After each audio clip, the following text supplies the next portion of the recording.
Thanks for listening to the AZ Wildcats post game. I'm your host, Mike Luke, joined by William Brad Allis. Arizona falls to Washington State.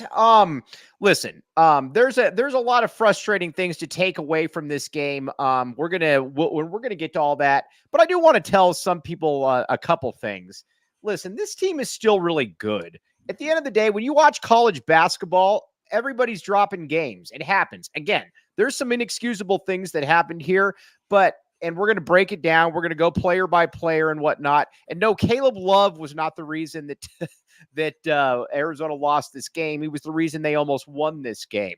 But this is a team that's still ranked fourth in the country, Brad.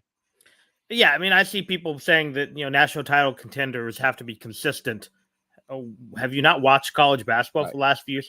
The days of elite teams steamrolling their way through the year has long been gone. Right. Now, are there concerns from this game? Absolutely. And I will tell you that the fact that this scrappy Washington State team was far more poised the final 30 seconds of this game is a huge concern. Because Arizona lost this game. Washington State did not. In the final 24 seconds, I thought Washington State actually outplayed Arizona for a lot of it. I have no problem saying Washington State deserved to win this game. I think they did deserve to win this game. And suddenly Washington State's probably looking at a 5 or 6 seed. It's a really good basketball team. Now, they should not win at McKale. Right. But suddenly that loss in Pullman, yeah, that's fine. My bigger issue is, again, Arizona had 4 or 5 opportunities to win this basketball game. Yep. They couldn't secure a rebound. They fouled the shooter. They missed the screen and roll, and I know the big guy was in his face, but Ballo was wide open. And maybe, if Ballo mishandles that, you're like, why do you go to the screen? And he didn't have a guy 4 feet. Right.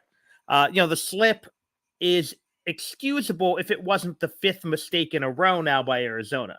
Right. And then the fact that they inbounded to Boswell, and Boswell bobbled the ball a little and then threw that horrible pass. Right. Obviously, actually, Love did a great job to get a good look at it.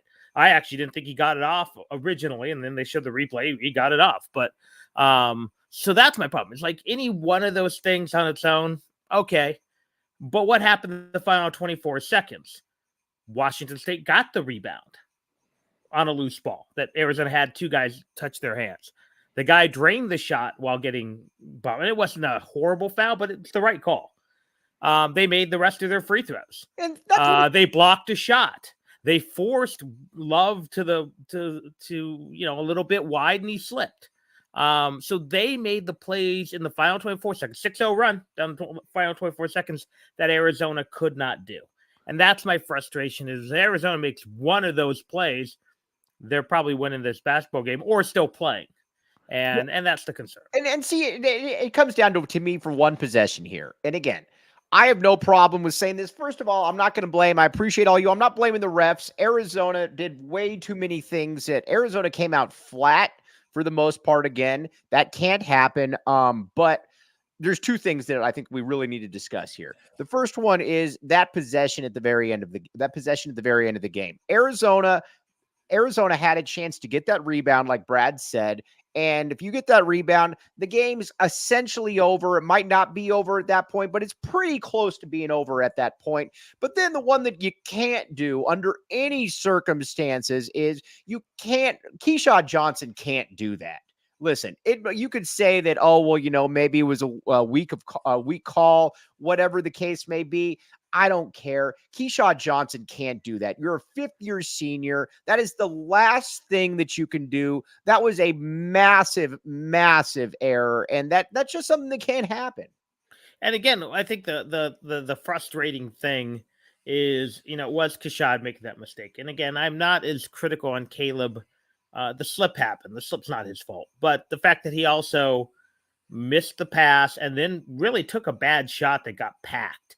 And if the guy doesn't stick his hand out, Arizona doesn't even get the ball because that's probably going on. Oh, maybe they do. But the fact is, those 2 guys are not supposed to make 3 mistakes in the final 30 seconds of the game. And they did. And again, Love's was more understandable. Kashad's was brain dead. And again, the fact that Boswell, I don't know why if they really did draw up all these plays and it involved, This is how bad I'm down on Boswell again. I'd rather Yeah. see the ball in Mariscus's hands for Well, a let's sign. talk. Let's talk Boswell here. I think. Listen, man. I've been the person that's been saying, in order for Arizona to reach its potential, they need Kylan Boswell. At this point, man, this is just kind of is what it is. I mean, he was awful out there. He's not scoring. He's not defending. His shooting percentages are terrible. At some point, I think you almost just got to call a spade here and be like, all right, we're riding with Jaden Bradley here. And you've been saying that for you like Jaden Bradley from day one. I got to give you a ton of kudos on that. But I think at some point the Boswell, you can't just keep playing Boswell just because he was a highly rated kid coming out. You can't do that. So was Jaden Bradley. Right. Yeah, the fact is, Bradley will take Boswell out. This team actually shot 48%. That's how bad he shot tonight. Right. The fact that Bradley and Lewis, and I know Lewis had a little bit of foul trouble, only played a combined 32 minutes. That's not enough. Mm-hmm. I need KJ Lewis out there way more. Yeah. He had 4 rebounds in 15 minutes. Was it 15 or 10? Boswell didn't shoot well. Boswell had a couple good moments, but he looked scared at times. That to me the key. That's to me the key, Brad, is that he looks scared out there. He looks timid. He looks he doesn't look like you said. He doesn't look like he really like there's any confidence. And when you're a point guard, you've got to be confident. And like Dennis Walsh said, the great Dennis Walsh said, he's no threat to score. I mean, especially on drives. I don't know really what what else to say about it, Brad. Again, Jaden Bradley's not a scorer, although he's gotten some big buckets. And the irony is he might be the Caleb Tarczewski of point guards, and that is highly rated guy who's really a really nice role player. Mm-hmm. But I'm ready. I would like to see Jaden Bradley and Boswell flip minutes. Yeah. And I'd like to see if you can't use Boswell as the heater off the bench and have Bradley play essentially the fact that he's a 5-star athlete, but play the coach's kid version of point guard. And that is pass first, take open shots, occasionally slash. I mean, he was wide open on that play where Love slipped. I know someone mentioned they said he drained the 3 after the thing was called. I didn't see that, but he did. Yeah. So, he was in the right spot. I just think he's a very cerebral, heady player. Again, is he a 5-star guy? No. But when you're surrounded with talent, when you've got Caleb Love, who, again, I know he didn't shoot great, but he shot 40% today. That's what he does. Mm-hmm. He made some he had the big and one that put Arizona up 3.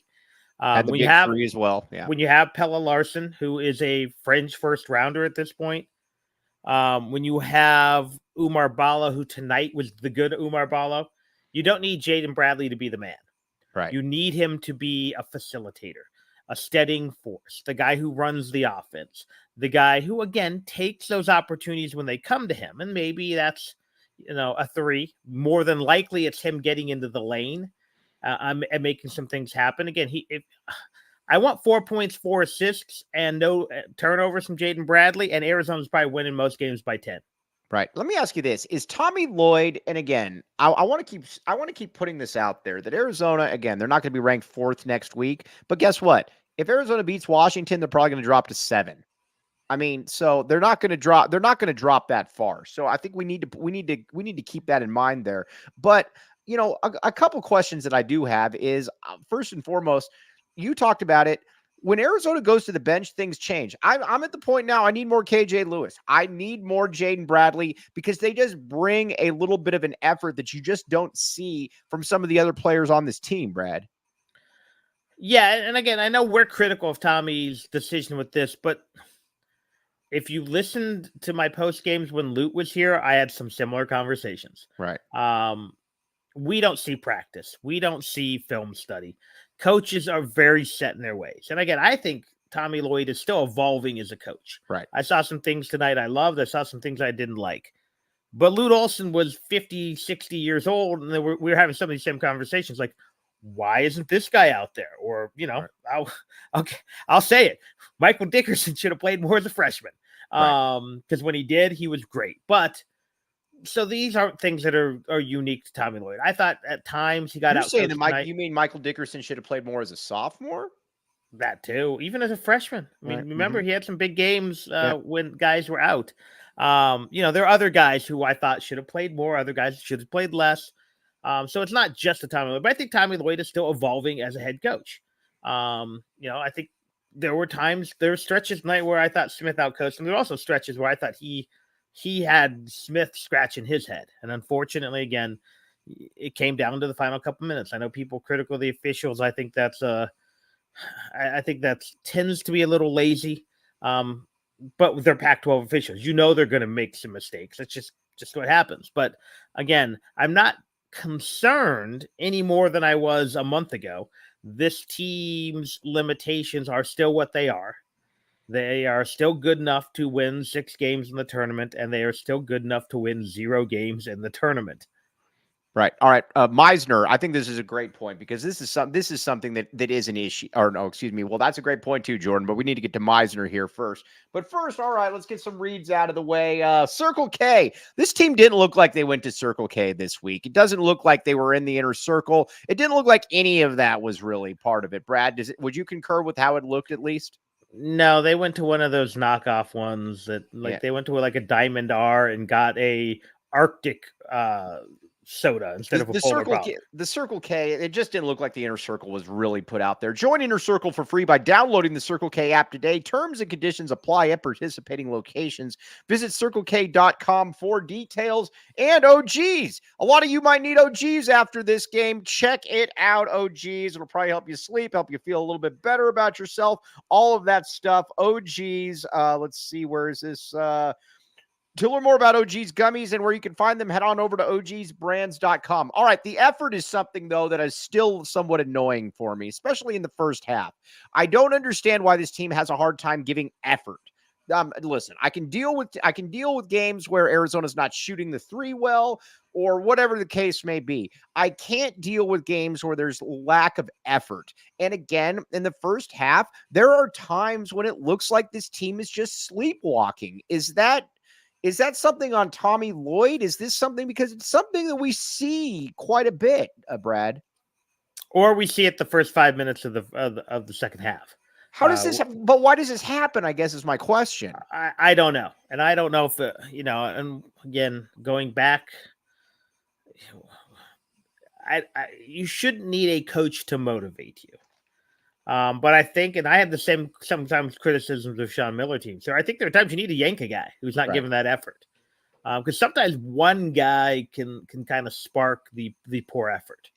And you need to figure out who that guy is. And again, if it's up to me, I either want Jaden Bradley or I want KJ, because KJ Lewis is going to work his butt off. Right. Typically. There hasn't been many times I've gone like, KJ, what are you doing out there? I've said that about some other guys. Right. And some of those guys were billed as high energy guys. But there are times Kashad Johnson looks lazy, which is weird because weird because I thought he was coming in here as an energy guy. Yeah. I understand Umar Bala's been out there 12 minutes and he's gassed. And they got to do a better job. But yeah, that's guy should be an energy guy. Boswell was an energy guy last year. And again, I do question his conditioning a little bit right now at this point. Love, I don't think Love it's an effort thing, but I think sometimes it's a sloppiness thing. He doesn't run through the screen right. He's still running through the screen, but he doesn't take the right route, or he, goes for the steal when he probably should just stick with the positioning. So it's not, let's say, effort, but I think he brain farts sometimes. Right. But no, the 2 guys you usually see effort from consistently is Pella and KJ Lewis. I think I might lump Bradley in that group as well. Yeah. But again, the effort part, I think, is something that I can't really deal with. That is the one thing that, here's the other thing too. In the first half, Arizona didn't get any, under Tommy Lloyd, this team specializes in getting fast break points. Arizona had 0 fast break points in the first half. I get that Washington State, we're going to give Washington State some kudos here in a little bit, but Arizona can't go through a half without getting fast break points, especially with the way that this roster is constructed, Brad. No, and part of it was they were sloppy when they had the ball. Part of it was Washington, and Washington State's a weird team for as athletic as they are, because they're really kind of that. Everyone's 6'5", everyone's long, everyone's athletic. They don't turn over the ball much. And Right. usually when you get these uber athletic teams because they are trying to run or because, sometimes you lack a little finesse for raw athleticism, you get sloppy, but they don't. I don't know what they finished with, but I think they had 4 or 5 in the first half turnovers. And when you're not turning teams over and when teams are rebounding, and they rebounded with, they were on par with Arizona. It was Arizona by 1. They only had 9 turnovers. You're not going to get the fast break opportunities. Right. All right. Now, again, there's a lot of Caleb Love hate coming in here. I mean, I know he slipped and he missed Umar Ballo. I get all that, but man, he was Arizona's best player by a good percentage. Arizona's not even in this game without Caleb Love. I don't get this one, Brad. No, again, I think a lot of it is you see a guy go 8 for 20. And if he was 4 for 10, no one would say anything, but it's Right. 8 for 20. It's a big number. 20 is a big number. Mm-hmm. He wasn't great from outside the arc. He shot about 33%, which technically is 50% from the field if you like your loop math. Yeah. He wasn't great. He wasn't bad. He had 2 turnovers, and one of those was that travel. And again, people are saying the travel was selfish, and I think he was trying to drive and kick to Bradley. Right. And he just fell. And again, maybe he didn't take the best route for the drive and kick. He got forced a little wide. Again, I'm going to take what we get from Bradley or from Love. They're going to live and die in Love. We knew that. And tonight, they lived more than they died from. Love put you up 3. And you had the Love ball. put you up 3 again. Ryan Neal. I mean, that's the point. Love put you up 3. Keyshawn Johnson and the guys down low not getting the rebounds for the reason that you went down 1 there at the end. Yeah, I mean and I think it was Bala. I think he had the ball in his hands, and it was a tough rebound, but he had just secured 4 of them down the stretch. Same way, you have to grab that rebound. You cannot foul the guy, Right. and that's really what it came down to. Again, would I have liked Love to do screen and roll with Balo? Yes. Would I have liked him not to have traveled? Of course. But at the end of the day, Arizona's not in this game if Love doesn't play as well as he did. 7 of 8 from the field, just 2 turnovers, one of those being the travel. He overall had a solid game. Yeah, and so also I've got to give Washington State a little bit of credit here as well. That's a good team. It's funny, like all throughout this season, and again, I'm not trying to minimize this loss here because this wasn't a game Arizona should lose. Washington State's a good team. Washington State feels like they're going to be about a 5 seed. They play hard. Kyle Smith's done a really good job. And keep in mind, too, they lost pretty much their entire starting lineup. I got to give them a lot of credit. Jerry B, we might lose to ASU. Come on. People, ASU. I don't even want to get into that one. But let me ask you this, Brad. Well, I would say this too. The main reason otherwise Arizona lost, they missed 10 free throws. Right. And it wasn't Umar Ballo. Right. Umar Ballo. It was a little bit. Ballo was 4 of 8, but he made his down the stretch. Right. You can't. Washington State missed 5. Arizona missed 10. You can't miss 10, especially when you're at home and you're typically getting that free throw advantage at home. You just can't do it. Right. I mean, again, the whole ASU thing, I don't know if people have watched ASU, but, again, we are here for the overreaction, and many times I am part of the overreaction, but people are overreacting here to a certain extent, I believe. This is still a very, very good team that when they go into the NCAA tournament, they're going to have top 5 odds to win it.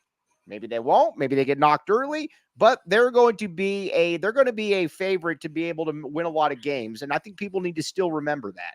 To me, this is only really, this is a bad loss because it's at home and it's the second to Washington State. Right. This is at worst the second best team in the Pac-12. Mm-hmm. And right now, due to the tiebreaker, they're the best team in the Pac-12, which is also frustrating. Arizona could have put themselves up a game and a half. So no, I know we're not accustomed to seeing that WSU with the weird cougar head being good. This is a good basketball team. So that I'm less concerned about. My bigger concern is it shouldn't be that bad a matchup for Arizona. So this isn't a team with like four dudes who can bomb. Right. Which if you lost to that team twice. It's the Stanford type teams where it's like, you got a bunch of Mike Lukes running around or whatever. And then it's like, all right, I at least get that. This is a solid team. This isn't an overwhelming team. That's all I'm. And it's not one that should be a bad matchup for Arizona. And it has been the two games. And again, in Pullman, they shot really well they were 33% from behind the arc, which again is not a bad number, but it's usually not a upset Arizona and McKale number. All right, I want to talk about Keyshawn Johnson here in just a second because I do have some questions that maybe William Brad Ellis. But now it is time for the Desert Financial Credit Union by the numbers. I don't think we're going to like seeing this if the great Jacob Franklin can pull this one up. Desert Financial Credit Union. Let's see here. Presented by Desert Financial Credit Union, Arizona's #1 credit union, named by Forbes. And again, check it out. Listen. I mean, this was a pretty even game. The stats bear that one out, but Arizona made bonehead plays down the stretch. That's really what this one came down to. Arizona had an excellent chance of winning this game if they just took care of what they could take care of, and they didn't. That's really what this came down to. Yeah, it came down again. Washington State looked like the calmer, more steady team after the bad. I mean, again, in that 3-point play, that was not good defense by Washington State either. Right. Let's not pretend it was. But the final 24 seconds or whatever it was, Washington State was the better team. They went on a 6-0 run. They made every play or allowed Arizona to make some bad plays. And that was the difference. Now, I will say this. Arizona has 6 losses, I believe. Yep. 4 to tournament teams. Right. One's to a 1 seed. I mean, again, compare it with the rest of the country. And that's going to be my next point. Like, I was getting into this with some people on Twitter, and my whole thing is this. Which teams are clearly better than Arizona? And I had people that have said, well, Houston's better. All right, you can have Houston. UConn's better. Okay, Purdue's better. UConn lost to a team ranked similar to Washington State by 18 last night. 18 points, yes. Yeah. My point is this. Look around college basketball and tell me which teams are clearly better than Arizona. And generally, I get like 2 or 3 responses. And then that's about it, which is kind of proving my point still at the end of the day. There are 6 or 7 teams that look like they have legitimate chance to win it. And then, of course, that probably means there's 5 or 6 more that can catch fire at the right time.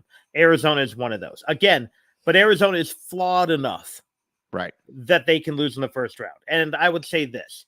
88 was never going to lose in the first round. Right. 94, never going to lose in the first round. 98, not losing 98. in the first round. 97 almost did. Right, 97 almost 97 did. needed 98. I remember South Alabama down 8 in that second half. Yeah, 97. They needed a run. They needed Miles Simon to wake up because he was awful for most of that game. Right. The elite free throw line down the stretch. Yeah, but Arizona is a team that if they get matched up with the 16, probably not, but they proved last year they get matched up with the wrong 15. They're also capable of winning 6 in a row. And that's why this team is maddening. But I think you're saying that about every team in the country. Right. Purdue can lose in the first round. Kansas can lose in the first round. Houston can lose in the first round, and they could also all cut down the nets. Right. UConn's the same way. UConn might be the safest bet because I think UConn is probably the team with the highest floor of those I agree with that. But I don't think they have the highest ceiling either. So that's where it gets interesting again. So should you be concerned? Yes, but yeah, this has happened all across college basketball this year. Right. And it's just the point of this chat hitting the bottle early tonight with some of these takes. Yeah, again, I don't Like I said, I don't quite get this one. But you know what? That's why we're here. Also, Brad, let's talk about BetMGM now. If you want to be like the naysayers and say, well, you know what, Arizona stinks, maybe bet against Arizona. Maybe bet against Arizona then if you really think that.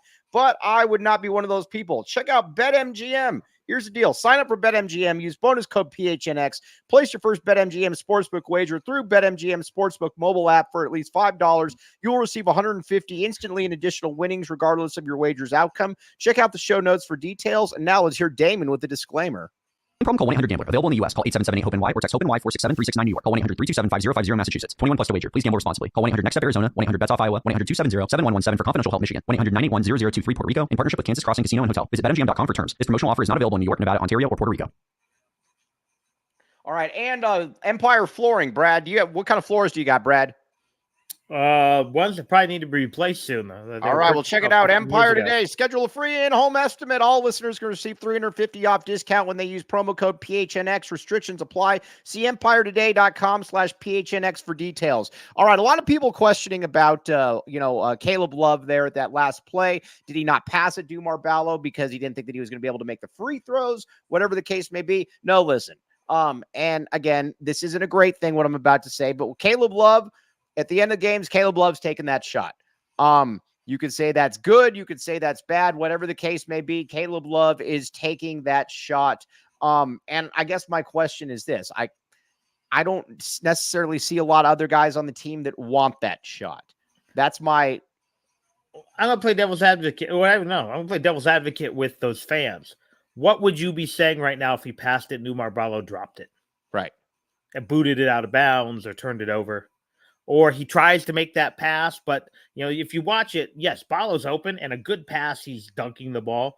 Mm-hmm. But a bad pass, and I think it's Wells. Wells was moving over there, and he's long and rangy. So if you don't put it in front of Ballo, you put it at his chest or behind, I think Wells is getting a hand on it. What do you do? Then are you mad that we brought Love in to shoot? It's kind of like the LeBron thing. If LeBron shoots and misses, LeBron's not a good enough shooter for that shot. He's no Jordan. If he passes, Jordan would have passed. Caleb Love, I think, is in the point now where if you like us and you're a Caleb Love fan, maybe we're making excuses for him. And if you've made up your mind that you don't like him, you're going to be mad no matter what he did. Right. Again, I personally would have liked them to make that pass. And if you boot it, well, you're down one, you foul, you get the ball back. But it was a safer play than driving into the teeth of a 6'11 guy, 6'10 guy. I'm surprised he got the shot block because that guy's not a great shot blocker, but what it is.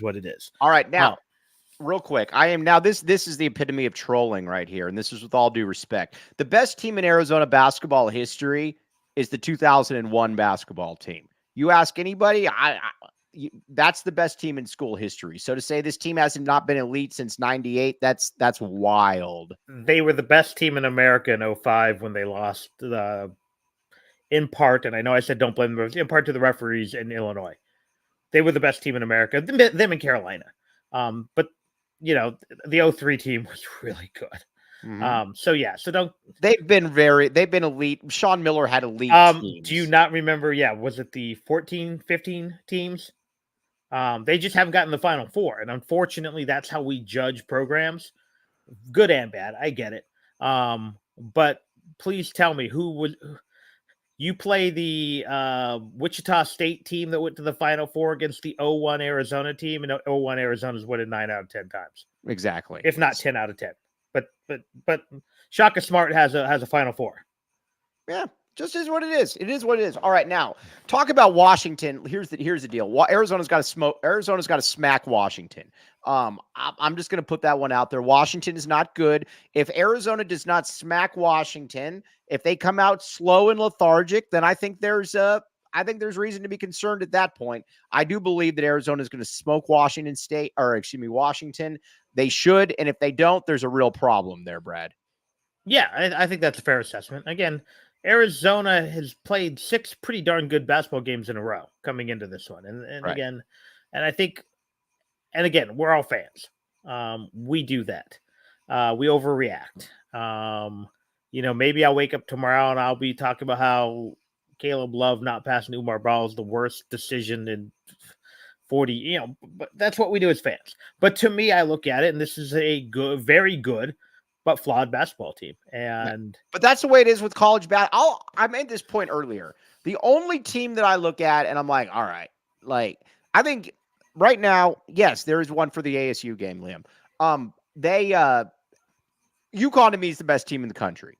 I think UConn has the highest upside. I think UConn has the highest floor as well. UConn is the one team that I can't really see getting knocked out early, and honestly, if they get to the Final Four, you're probably taking your chances. Other than that, every other team, listen, man, Arizona didn't play well at all against Purdue. Arizona was in that one. And, down the stretch. Purdue doesn't scare me. Houston has a hard time scoring. Now, you might say Arizona's got a hard time scoring as well. So be it. But you can go on and on down the list of schools. The only one that I think stands out above the rest is UConn. I think, again, if Houston is playing their B-plus game, they're really almost impossible to beat just because of how they're built. Mm-hmm. But they could also have a night where they just can't put the ball in the basket. Right. I think, again, I don't like to bet against Bill Self, but that's a team that's been up and down all year. Right. Purdue looks really good till you realize they're in the Big Ten, and I need a Big Ten team to prove to me that's not a fake conference. Right. So that's, I think, Carolina, very good. Kentucky, when they're playing well, is very good, but Kentucky also stink up the joint just as easy. Kentucky with Calipari, dude, I'm kind of at the point I need to see it again. Yeah. But I think there are probably 7 or 8 teams that on paper are legit teams. And again, we're probably forgetting the 4 or 5 because someone's going to get hot in their conference tournament and ride into this thing. And next thing you know, like, oh, wow, well, I saw that team lose by 12 in January. Well, that was January. Right. I mean, that's the way it is. And again, Houston is awesome. And again, Wells was great. One thing that I have noticed about Lloyd teams, though, is when a guy gets going, they generally don't have anybody that can stop them from getting going. When a player gets going against Arizona, they get going. Yeah, especially if they're a guy with a unique game. Yeah. I'll give you a great example. The FAU guy is a perfect example. The FAU guy, small, compact. I'll give you a better example. The kid from Purdue. What is he, like 6'5", just rangy enough that he can shoot over people? You usually don't see the 6'5", athletic wing who no, it's always these weird hybrid guys. Right. Or elite shooters will get Arizona every time because they can't defend the screen and roll. But yeah, the spark plug guy for FAU. So that's kind of where they're at, and they don't have. The problem is they don't have a lockdown defender who has the size and athleticism to match up with a variety of players. See, that's where I'm kind of at the point. Listen, Pella's good. My bad, Pella. And yes, I am on 1490 tomorrow. Listen, Pella's a really good basketball player. But this whole thing that he's this lockdown defender, I don't see, man. Like I said, I've seen lockdown perimeter defenders here from Reggie Geary to Nick Johnson. They give their guys a lot more problems than Pella does. Okay, I'm going to throw out 5 names for you. We can debate whether they're all the top. The 2 guys you mentioned, Aaron Gordon, Rondae Hollis Jefferson, and let's say Celine Stoudemire. What do those guys all have in common? Yeah, they were locked down. What else do they have in common? Elite athleticism. Elite athleticism, for Pella sure. Larson is not an elite athlete. Pella Larson is a B+ athlete. He's athletic enough to play in the league. He's not a lockdown defender. Yes, exactly. And nor has he been asked to be. I'd throw RJ in there as well. I mean, you think about the game that Richard Jefferson had against Michigan State, Jason Richardson.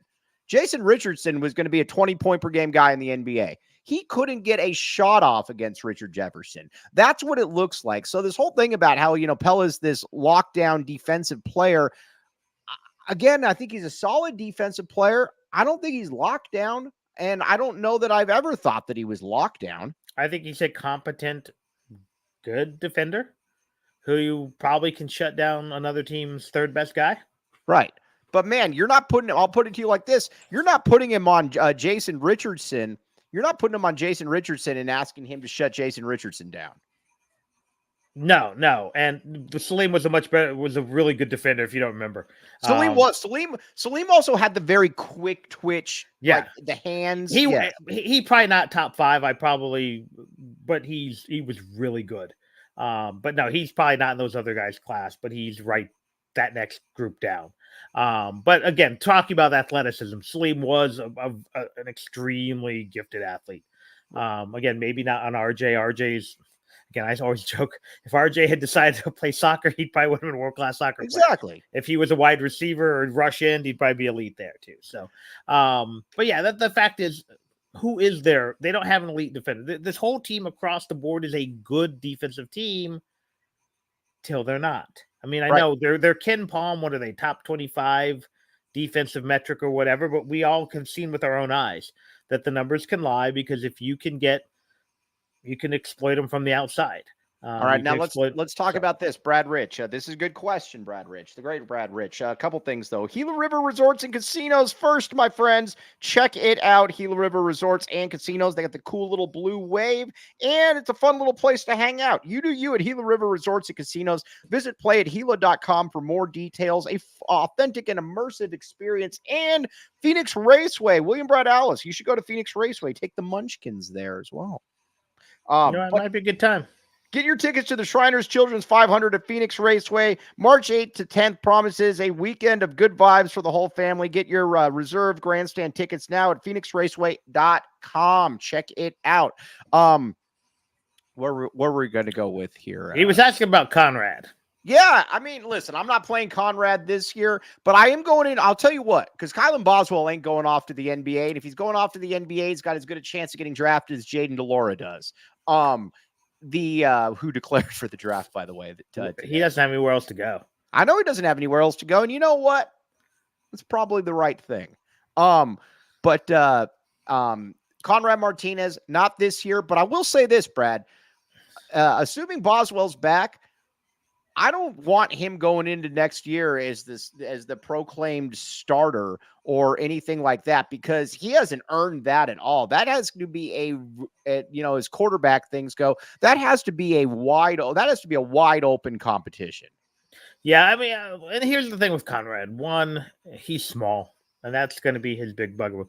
But how many times, and I'm going to go back to late 80s. So that's where my fandom goes back to mid 80s, but watching those grainy Channel 11, how many times, barring injury, did a guy improve so vastly that he inserted himself into the rotation late in the season? It doesn't happen. Guys don't make those kind of leaps. Guys work their way out of the rotation. Jason Lee. Wasn't he always the 8.5 man on that team? I know. I can think of Kirk Walters getting pulled out of his red shirt, but that was more because they just didn't have anybody. Right. Joe McClain getting pulled out of his red shirt, but that was in December. Right. There aren't many guys who suddenly find themselves having been out of the road. Now you've seen guys, he'll go from the 8th man to the starting lineup. So the fact is, there's a reason Martinez is not playing. I like Martinez. I think he's intriguing. As a short guy myself, I'm hoping he's going to be really good. But the fact of the matter is, I remember Brock the player, but I can't tell you the career path of Brock Brunkhurst other than he was one of the only Lindsay guys to get meaningful minutes for loot. Right. I was 8. Right. All right. Listen. I want to talk Keyshawn here for a second. Listen, Keyshawn's not a bad basketball player, but Keyshawn's also not what I was expecting him to be. I was expecting him to be an energy, balls to the wall, he's not that dude. Again, he's good, but he's not that guy. I was expecting somebody to be I was expecting him to be somewhat like a Aaron Gordon light.